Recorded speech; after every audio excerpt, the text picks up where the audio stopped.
Hello नमस्कार मित्रों, eleven classes के यूट्यूब प्लेटफॉर्म पे आपका बहुत बहुत स्वागत है। हम संवैधानिक निकाय कॉन्स्टिट्यूशनल बॉडीज़ की कक्षाओं के साथ फिर उपस्थित हैं। आज की हम इस कक्षा में बात करेंगे राष्ट्रीय पिछड़ा वर्ग आयोग, national commission for backward classes. National commission for backward classes, इसकी स्थापना कब हुई, इसका संवैधानिक प्रावधान क्या है, इनके इस आयोग का कार्यकाल कितना होता है, कौन कौन से सदस्य होते हैं, उपाध्यक्ष की संख्या कितनी है, अध्यक्ष कितने होते हैं, सदस्य कितने होते हैं, और उनका पूरा संरचनात्मक स्वरूप देखेंगे। साथ ही साथ हम इस श्रृंखला में यह भी जानेंगे कि विगत वर्षों में कौन कौन से पॉइंट से प्रश्न पूछे गए हैं, उनको भी ध्यान से समझेंगे। आइए प्रारंभ करते हैं। संवैधानिक निकाय राष्ट्रीय पिछड़ा वर्ग आयोग, राष्ट्रीय पिछड़ा वर्ग आयोग जिसे अंग्रेजी में national commission for backward classes नाम दिया गया है। अब कब स्थापना हुई थी, पहली बार इसके बारे में कब सोचा गया था, कौन सी कमेटी बनी थी, दो कमेटियां बनी थी, पहली कमेटी किसको कहा जाता है, क्यों इसको संवैधानिक प्रावधान के अंतर्गत लाना पड़ा, संवैधानिक दर्जा देना पड़ा, इन सारी बातों को हम आइए समझते हैं। राष्ट्रीय पिछड़ा वर्ग आयोग, national commission for backward classes, इसमें इसका इस्टेब्लिशमेंट कब हुआ? राष्ट्रीय पिछड़ा वर्ग आयोग, राष्ट्रीय पिछड़ा वर्ग आयोग जिसे शॉर्ट फॉर्म में एनसीबीसी भी कहा जाता है, परीक्षाओं में ऐसे भी लिख दिया जाता है एनसीबीसी। जब इस तरीके के वर्ड शब्द आपको परीक्षाओं में ऑप्शन के रूप में दिखाई दे तो तुरंत इसको अंग्रेजी में लिख लेना चाहिए। कई बार फुल फॉर्म के लिए भी पूछा जाता है। आप विगत वर्ष के प्रश्न पत्रों को जब सॉल्व करेंगे तो आपको इस प्रकार के प्रश्न मिलेंगे।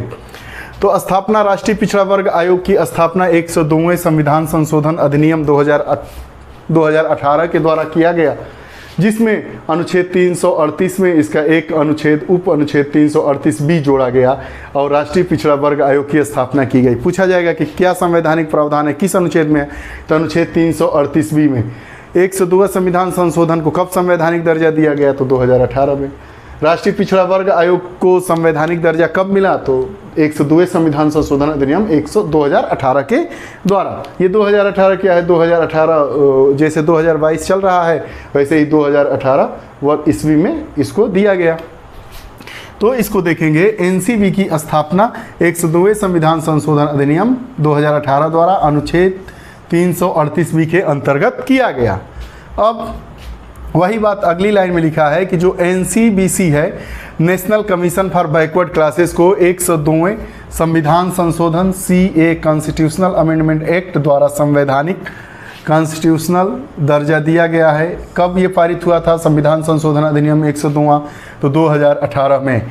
इसमें इसी 3-4 लाइन में 3-4 प्रकार के प्रश्न पूछे जा सकते हैं कि एनसीबीसी जो हमारा कमीशन है उसको कब संवैधानिक दर्जा दिया गया?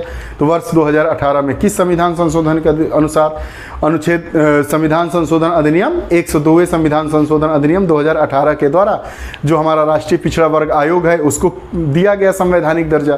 किस अनुच्छेद में? संवैधानिक दर्जा से मिलने का मतलब क्या आशय समझते हैं? संवैधानिक दर्जा मतलब हमारे संविधान में किसी अनुच्छेद में उस आयोग को प्रावधानित कर दिया गया, तो अनुच्छेद 338 बी के अंतर्गत कर दिया गया।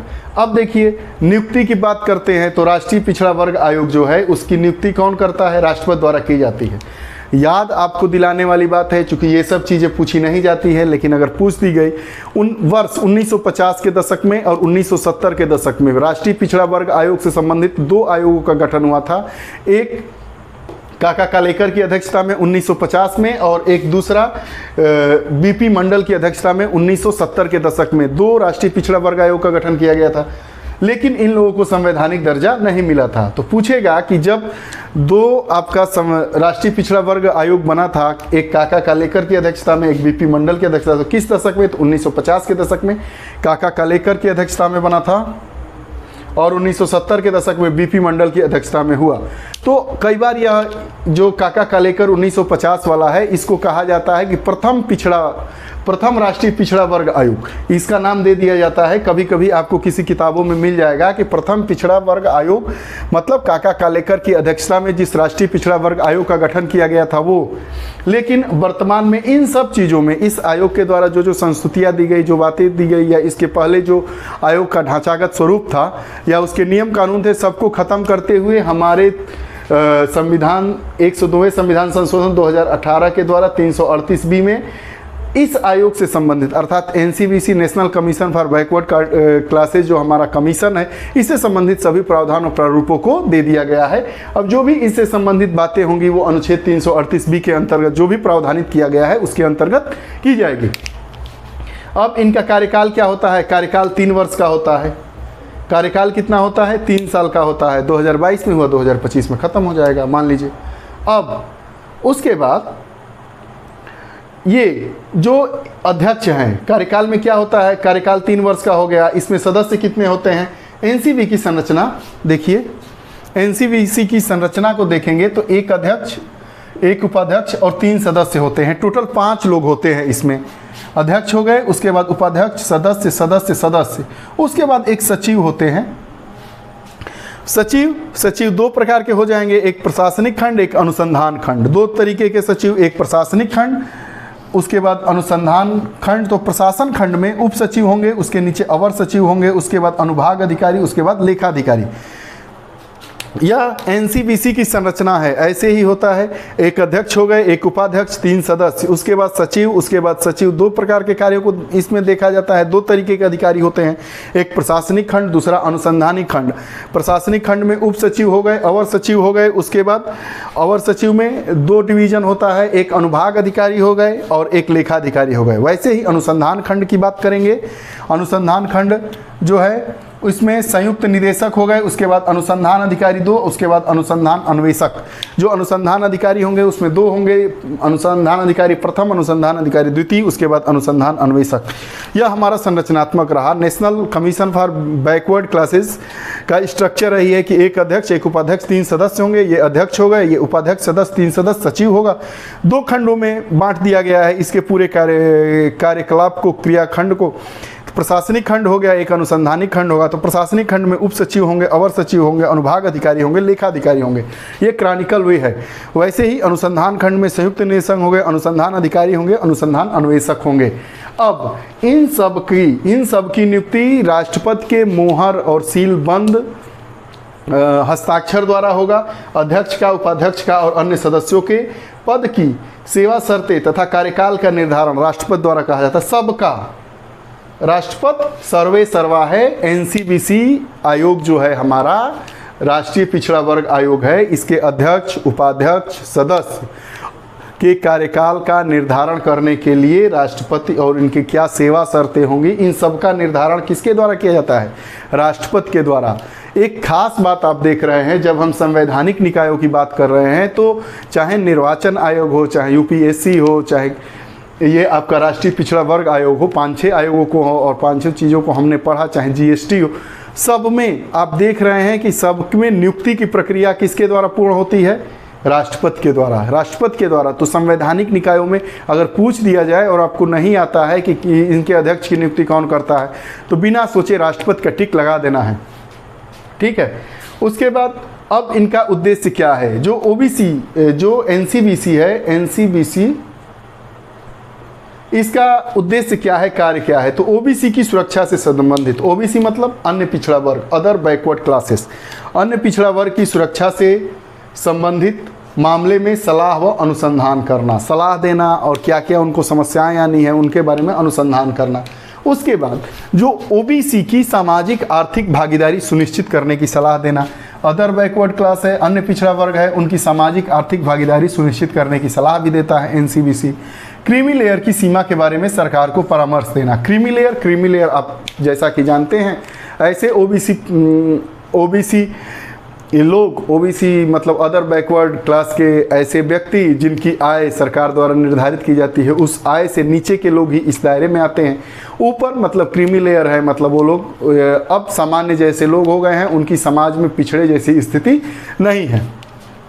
कौन सी जात पिछड़े वर्ग में शामिल होगी, कौन सी नहीं होगी, इसकी सलाह भी हमारा एनसीबीसी ही देता है।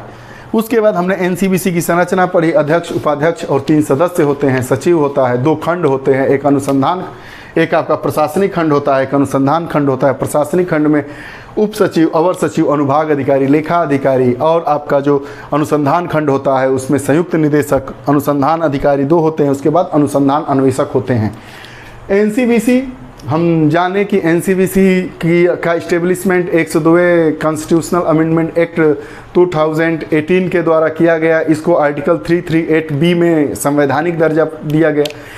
इस आयोग का कार्यकाल 3 साल का होता है। आयोग के अध्यक्ष, उपाध्यक्ष और सदस्यों की नियुक्ति एवं सेवा से संबंधित सभी शर्तें राष्ट्रपति द्वारा निर्धारित की जाती है। राष्ट्रपति निर्धारित करता है। इनका कार्य क्या है? ओबीसी के बारे में सभी जानकारी देना, सलाह देना। अगर आपको यह कक्षा अच्छी लगी तो ज़रूर कमेंट करिएगा। हमारी अन्य कक्षाओं को देखने के लिए आप हमारे 11 क्लासेस चैनल को सब्सक्राइब करेंगे। प्लेलिस्ट में आप तमाम वेरिएंट कोर्सेज हैं, इन्वायरमेंट हो गया, आपका इंडियन पॉलिटी हो गया, पीसीएस स्पेशल हो गया, टारगेट प्रीलिम्स करके आता है, उसके बाद अति महत्वपूर्ण प्रश्नों की श्रृंखला है, मैथ की श्रृंखला है, रीजनिंग की श्रृंखलाएँ कई ख़त्म हो चुकी हैं। आप उनसे जुड़ सकते हैं। और जो भी लोग प्रतियोगी परीक्षाओं की तैयारी आपके मित्र, आपके घर परिवार में भाई बहन करते हैं, उनको ज़रूर इस वीडियो को शेयर करिएगा। यही हमारा आपसे निवेदन है।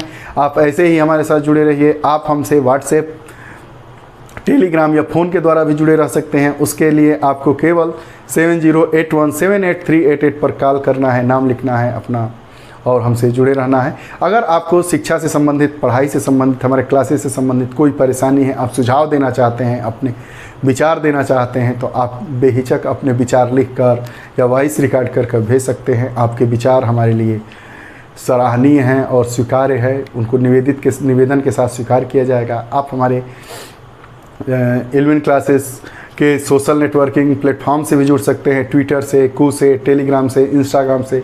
सिर्फ उसके लिए @11 क्लासेस आपको फॉलो करना होगा। आप हमारे साथ बने रहे। उज्जवल भविष्य की ढेर सारी शुभकामनाओं के साथ बहुत बहुत धन्यवाद। नमस्कार।